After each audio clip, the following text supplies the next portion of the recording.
Bismillahirrahmanirrahim. Assalamualaikum warahmatullahi wabarakatuh. Alhamdulillahirabbil alamin.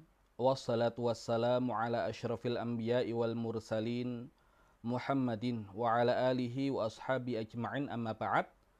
Para peserta kelas muda berbahasa Arab yang dirahmati Allah Subhanahu wa taala, insyaallah di pertemuan kali ini kita sudah masuk di bab 1, pembahasan tentang dhamir munfasil atau kata ganti pisah. Sebagaimana yang sudah kita terangkan di pertemuan yang sebelumnya, bahwasanya kata dalam bahasa Arab hanya ada 3. Isim, fi'il, kemudian harf. Ibarat 3 bersaudara, maka yang paling tua adalah isim, adiknya lagi adalah fi'il, kemudian adiknya lagi adalah harf. Isim ketika dikerjai oleh 2 orang adiknya, ada yang tidak berubah, namanya mabni. Kemudian ada yang berubah, namanya mu'rab. Dan di kesempatan kali ini kita akan memberikan contoh untuk isim yang mabni, isim yang harokatnya tidak pernah berubah. Dan salah satu contohnya adalah dhamir munfasil. Makanya dhamir munfasil adalah satu di antara contoh isim yang mabni, isim yang harokatnya tidak pernah berubah. Nah, berkaitan dengan dhamir munfasil ini, ya kita akan coba menjelaskan lebih rinci. Penjelasan.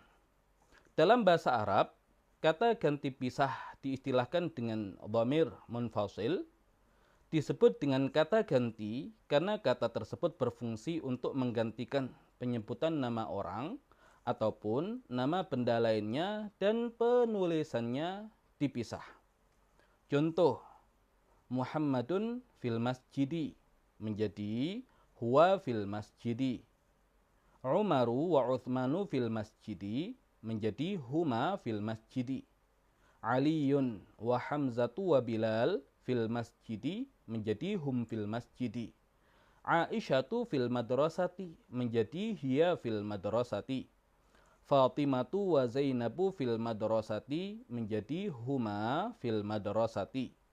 Khadijatu wa Hafsatu wa Sofiyatu fil madrasati menjadi hunna fil madrasati.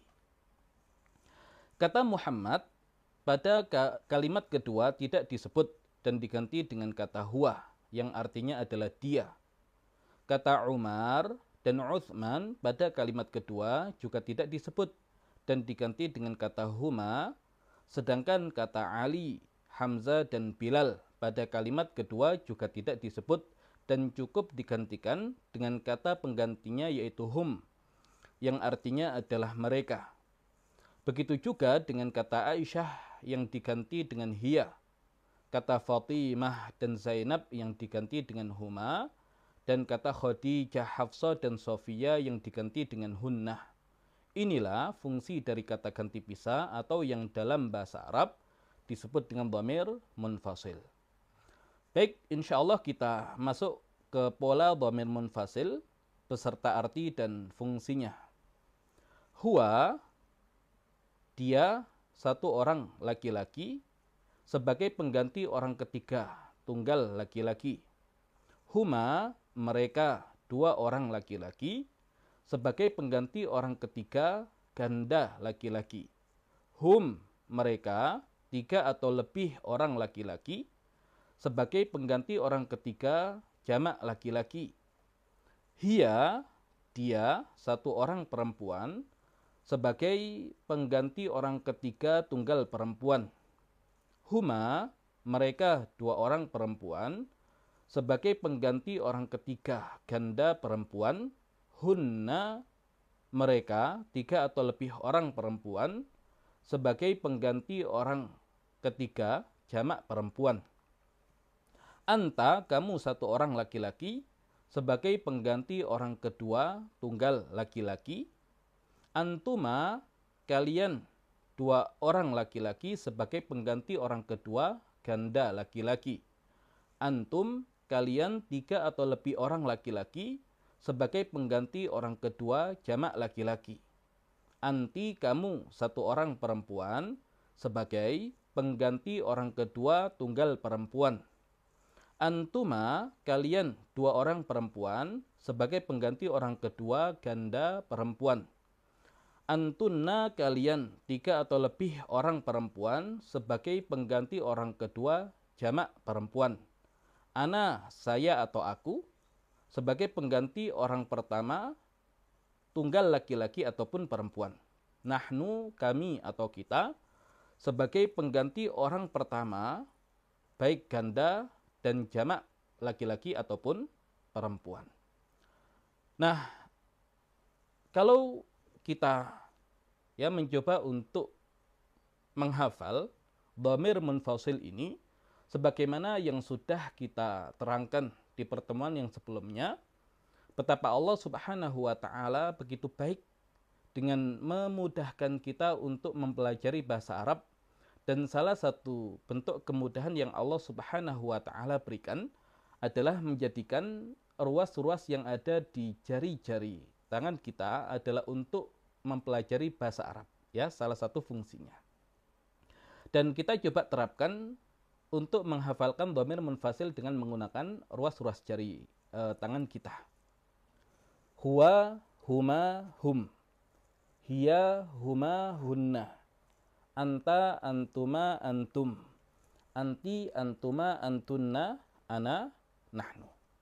Ya, bisa dituliskan huwa, huma, hum. Hiya, huma, hunna. Anta, antuma, antum. Anti, antuma, antunna. Ana, nahnu. Nah, kalau sudah dituliskan di ruas-ruas jari tangan kita, ya, maka untuk wirid kita, ya, bisa di waktu luang, ya, kita murojaah atau menguatkan hafalan kita, ya, agar tidak mudah lupa. Nah, kita hafalkan begini. Huwa, huma, hum. Hiya, huma, hunna. Anta, antuma, antum. Anti, antuma, antunna. Ana, nahnu. Baik, kita ulang lagi. Huwa, huma, hum. Hiya, huma, hunna. Anta, antuma, antum. Anti, antuma, antunna. Ana, nahnu. Huwa, huma, hum. Dia satu laki-laki, dua laki-laki, banyak laki-laki. Hiya, huma, hunna. Dia satu perempuan, dua perempuan, banyak perempuan. Anta, antuma, antum. Kamu satu laki-laki, dua laki-laki, banyak laki-laki. Anti, antuma, antunna. Kamu satu perempuan, dua perempuan, banyak perempuan. Ana, nahnu. Ana, saya laki-laki, saya perempuan. Ya, isinya dua, makanya agak besar. Kemudian nahnu, kita atau kami, dua laki-laki, dua perempuan, banyak laki-laki, banyak perempuan. Isinya 4, ya, makanya besar. Nah, kalau kita perhatikan, yang dua ini kata ganti orang ketiga. Yang dua di tengah kata ganti orang kedua. Nah, jempol, ya, kata ganti orang pertama. Yang bawah ini tunggal, kemudian yang tengah ganda, kemudian yang atas jamak. Nah, ini tunggal, ya, tapi isinya dua. Nah, ini isinya 4, ya, ganda dan jamak, laki-laki dan perempuan. Nah, kalau kita ingin, ya, lebih tergambar lagi, saya buat contoh. Di sana ada Pak Selamet, maka kata gantinya huwa. Kemudian datang lagi Pak Edi, ya, berarti huma. Datang lagi Pak Joko, berarti hum. Di sana ada Bu Selamet, berarti hiya. Datang lagi Bu Edi, berarti huma. Datang lagi Bu Joko, berarti hunna. Kemudian Pak Selamet datang ke sini, ya, saya mengatakan anta. Datang juga Pak Edi, berarti antumah. Datang Pak Joko, antum. Kemudian datang Bu Selamet, anti. Datang lagi Bu Edi, berarti antuma. Datang juga Bu Joko, berarti antunna. Saya mengatakan kepada mereka ana. Mereka mengatakan kepada saya nahnu. Nah, itu berkaitan dengan dhamir munfasil, ya, kata ganti pisah. Yang mana kata ganti pisah ini adalah satu contoh di antara isim yang mabni, dan insya Allah akan kita pelajari di pertemuan-pertemuan yang berikutnya detail dari pembahasan tentang 3 bersaudara, isim, fiil, dan harf, yang dari ketiganya membentuk bahasa Arab. Demikian barangkali yang bisa disampaikan di pertemuan kali ini. Insya Allah kita sambung di pertemuan-pertemuan yang berikutnya. Kita cukupkan. Wallahu a'lam bishawab. Assalamualaikum warahmatullahi wabarakatuh.